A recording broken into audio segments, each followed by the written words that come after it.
बात है करोड़ की।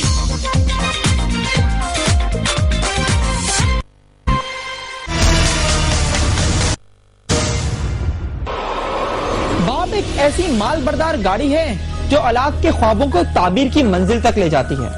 उमरकोट का माजिद हुसैन भी एक ऐसी ही माल बरदार गाड़ी था जिस पर औलाद के ख्वाबों का बोझ लदा था। कोई डॉक्टर बनना चाहता था तो कोई इंजीनियर, मगर रास्ते में इलाके का नामी गिरामी डाकू आ गया। एक ऐसा डाकू जो पुलिस को कई संगीन मुकदमात में मतलूब था। मगर हमारे यहाँ कोई जुर्म करने वाला जब इतना बड़ा हो जाता है तो पुलिस उसे पकड़ने की बजाय उसकी इज्जत करने लगती है। सो इस डाकू ने अपनी इज्जत में चार चांद लगाने के लिए लूटा भी और मारा भी। और अब 5 यतीम बच्चे हैं और उनके बिखरे ख्वाब।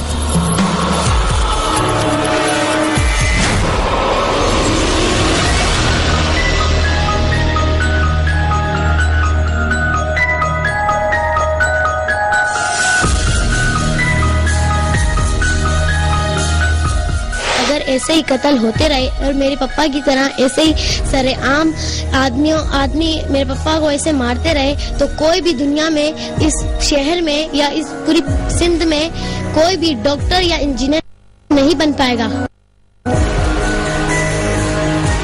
हुक्मरानों और पुलिस को आईना दिखाने वाली इस प्यारी सी बच्ची का नाम नगीन है। उमरकोट सामनो में वाक़ पेट्रोल पंप के कैशियर माजिद हुसैन की सबसे बड़ी पुरएतमाद और पढ़ाकू बेटी, जिससे पापा ने वादा किया था कि चाहे दिन रात काम करना पड़े मगर वो उसे डॉक्टर बनाकर दम लेगा।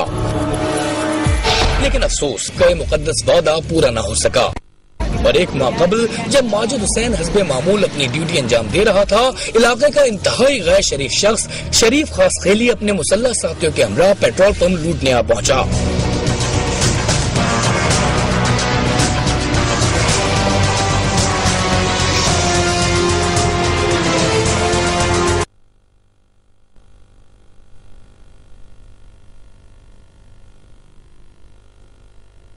खामोशी के साथ कैश हवाले कर देता तो ऐन मुमकिन था कि शरीफ खासखेली अपनी सफाक फितरत के बावजूद कोई इंतहाई कदम उठाए बगैर वापस चला जाता। मगर माजिद हुसैन चूँकि शनाज भी था और वफादार भी, लिहाजा उसने मालिक की दौलत को लुटने से बचाना चाहा। ये वो गुस्ताखी थी जिस पर शरीफ खासखेली ने उसे गोलियों से भून दिया।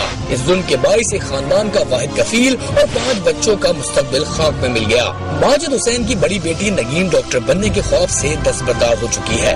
बाप के बगैर उसके ख्वाब की तकमील वैसे भी मुमकिन नहीं। तहम अब उसकी एक ही आरज़ू है कि कातिलों को गिरफ्तार करके फांसी पर चढ़ा दिया जाए। ऐसे बच्चे यतीम होते रहे तो क्या अल्लाह ताला खुश होगा? क्या ये दुनिया खुश होगी? क्या आप खुद सोचे, आप इन बच्चों को रोते हुए देखेंगे तो आप खुश होंगे? मेरी आप लोगों से ये गुजारिश है कि मेरे पापा के कातिल को जरूर पकड़ लिया जाए। बस हमें ये इंसाफ चाहिए। पुलिस नहीं दिलाए तो आप दिलाए, हमें इंसाफ चाहिए, बस चाहिए इंसाफ। क्यों मारा मेरे पापा को? बस हमें इंसाफ चाहिए। सामनो में किसी एक घर का मसला नहीं, ये इलाका भी अब मुल्क के दीगर शहरों की तरह जराइम का गढ़ बन चुका है। यहाँ के अवाम भी डकैतों, अगवा बराए तावान और कत्लो गारत समेत मुख्तलिफ जराइम की चक्की में पिस रहे हैं। यहाँ वैसे तो कई जराइम पेशा गिरोह सरगर्म है, तहम शरीफ खासखेली की दहशत का आलम ही कुछ और है। उसका नाम आते ही सबको सांप सूंघ जाता है। वो न सिर्फ अगवा बराए तावान, डकैती और कत्ल की लातादाद वारदातों में मतलूब है, बल्कि पुलिस ने उसकी सर की कीमत मुकर्रर करने के लिए सिंध हुकूमत को सिफारिश भी भेज रखी है। लेकिन अजीब बात यह है कि उसे गिरफ्तार नहीं किया जा रहा। माजिद हुसैन को कत्ल करने के बावजूद वो हल्का नहीं बैठा और वर्षा को मुकदमे बाजी से बाज रखने के लिए संगीन धमकियां दे रहा है। जो हमारी FIR के अंदर जो गवाह हैं, दोनों को भी फोन आए हैं कि अगर तुमने कोई ऐसी हरकत की तो तुम्हें भी मार दिया जाएगा, और मुझे भी कई दफा फोन आ चुके हैं। इसके खिलाफ डकैती के और किडनैपिंग के 21 केस दाखिल है इसके खिलाफ। मेरे ख्याल में 3-4 केसों में इसको सजा हुई है, जेल गया हुआ, पहले जेल से जो है निकला था, बाद में ये कार्रवाई इसने की। अभी रिकमेंडेशन मेरे ख्याल में भेजी हुई है अफसरों ने हेड बनी के लिए, तो अभी तक वो उसकी सैंक्शन नहीं आई है। पुलिस कुछ भी कहती रहे, हकीकत यही है कि समारोह समेत सिंध के बेशतर देही इलाकों में कानून की अमलदारी खत्म हो चुकी और वहाँ चोर, डाकू और कातिल राज कर रहे हैं। सूरत हाल इतनी बिगड़ चुकी है कि खुशहाल लोगों ने अपना कारोबार समेटकर नकल मकानी शुरू कर दी है, जबकि मुतवसत और गरीब अवाम जो कहीं और मुंतकिल होने की सकत नहीं रखते, पूरी तरह जुराइम पेशा अफराद के रहम करम पर है। जियो FIR के लिए कैमरा टीम के साथ मोहम्मद खालिद, समारो, जिला उमरकोट।